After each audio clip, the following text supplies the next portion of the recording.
And let's wake up. My name is Winston, and this week I'm alone on the show, so I'm keeping it neat, keeping it tidy. I'm on a solo mission to give you this morning's affirmation, this week's affirmation. It comes from a little episode that we had last week, and we had some interaction with our fellow congregants in the Lord, and it just reminded me of Galatians 6:1-5.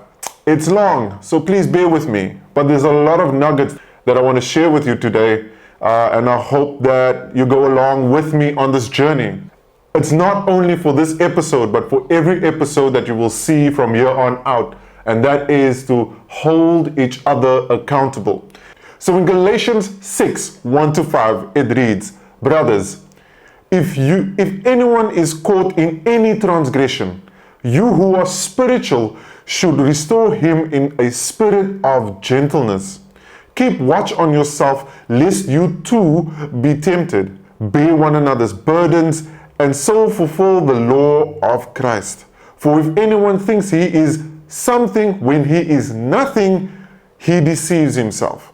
But let each one test his own work, and then his reason to boast will be in himself alone and not in his neighbor. For each one will have to bear his own load." Now I want to point out a few things that the scripture is telling me when it comes to accountability. Number one is the fact that when you are pointing out somebody's faults, when you are pointing out somebody's mistakes, have a spirit of gentleness when you do that approach. That will allow other people to be a little bit more receptive to what you're trying to say, to what you're trying to give them. Because if you're going to be out there pointing fingers and be like, "Yeah, see, I told you you shouldn't have done this. I told you should have done it like this. Yeah, I knew you were going to make a mistake." All of that's not going to help the situation. That's probably just going to make myself angry. I know that I would be like, "Okay, brother, step back." Rather approach the situation when you know somebody is at fault, or you know when somebody has made a mistake. Approach the situation with gentleness, so that you know that when you do talk about it, it's received in a manner that's a little bit more welcoming. It's a little bit more acceptable. And just as much as the person that's giving the advice, that person also needs to be sure to check themselves on the advice that they're giving and be like, "Okay, hey, I know that I'm giving this advice out, but am I listening to this advice for myself as well? Am I applying it to my life, to my own personal life as well?"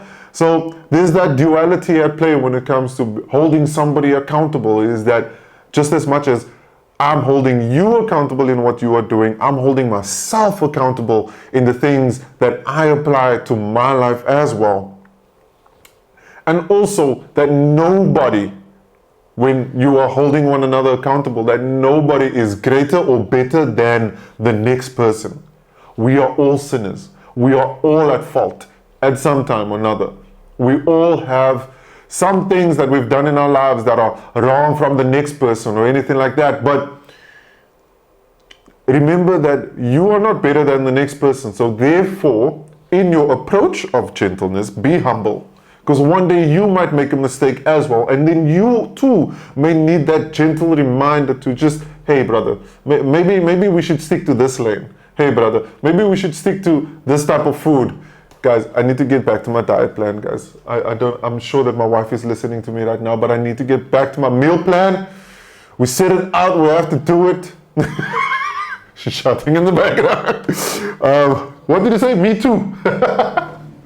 Yeah, we both do, babe. We both do. Accountability diet plan, okay? Also, yeah, at the end of the day, we all have to account for our own sins. At the end of the day, when I approach the golden gates, the pearly gates, God's going to check me and be like, "Hey, Winston, what's happening?" And I have to account for my own sins. This is my own load that I need to carry. But I need to be conscious and aware of the load that I'm carrying, and be gracious enough and be humble enough to be like, "Hey brother, I need some help on this side. I'm carrying this load a bit too much. I need you to pray with me. I need you to help me just get these burdens off me, so long, so that I can breathe." All right. We need each other's help. We need each other to be there, to support one another, to pray for one another, to be with one another in those difficult situations and difficult circumstances. Because 1 Thessalonians 5:11, therefore encourage one another and build one another up, just as you are doing. So don't go out there today and being a nasty, you know what. Rather be out there and be like, okay, cool. I need to make sure that my circle that I have with me, number one, I do hold them accountable. But number two as well is the fact that I need to make sure that I'm there for them. I need to build them up in the spirit. I need to build them up in the situation that they might not have the strength for. And that's what it is, guys. You know, and now for some testimonial time. You know, so in a household, whatever household you are at, or however you manage your household, like for example over here, Shade keeps me accountable for the exterior of the house in certain areas inside the house to you know, keep it neat. Yes, I do. Okay, oh well. To keep it neat. For example, the backyard, the pool, the grass, the weeds that's growing through the pavement. I really need to put down that weed killer on the pavement. In any case, so that's my area of accountability, and the same with Shade. I hold her accountable for certain areas inside the house to keep it neat, to keep it clean, so that when we do have visitors, we have a nice and decent house that people want to sit in and live in and chill at, and etc. So, but sometimes keeping the yard clean is difficult when you have a neighbor that has a double-story tree, that leaves just fall randomly in your backyard, into your pool, or well, at least on top of your pool, and you need to get the leaves off and all of that. Those are some of the challenges that you might face. Is that my challenge and where I need to be, and why I make mistakes sometimes is this may not be entirely my fault, but somebody's actions may cause me to make a mistake, but I still am accountable for it. I still need to clean up the backyard. I still need to make sure that when people come around, that the backyard is neat. In the same way, when you approach life out there, you are going to face challenges. You are going to face people that's going to do things. Their actions may cause you to fault, and you may sin, you may make a mistake, you may be at fault at certain situations or instances.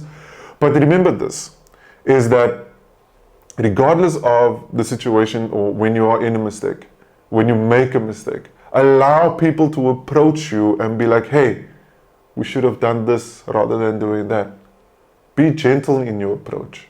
Be humble when accepting correction. And that's what we need to remind ourselves with. Okay? So yeah, that's the word for today. Go out there. Iron sharpens iron, so let us sharpen one another and build each other up. And that's my call to action for each and everybody out there, is that once you hit the streets, don't hit it too hard. Pavement is sore, I know that. I've fallen many times. Roller skates, wow. I don't know why. I've fallen more on rollerblades than I have in the ice rink, which is quite weird. Maybe I'm just built different like that.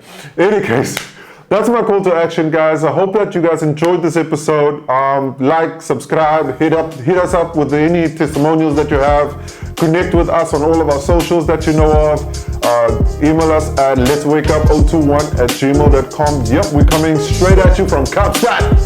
All right, guys. Peace.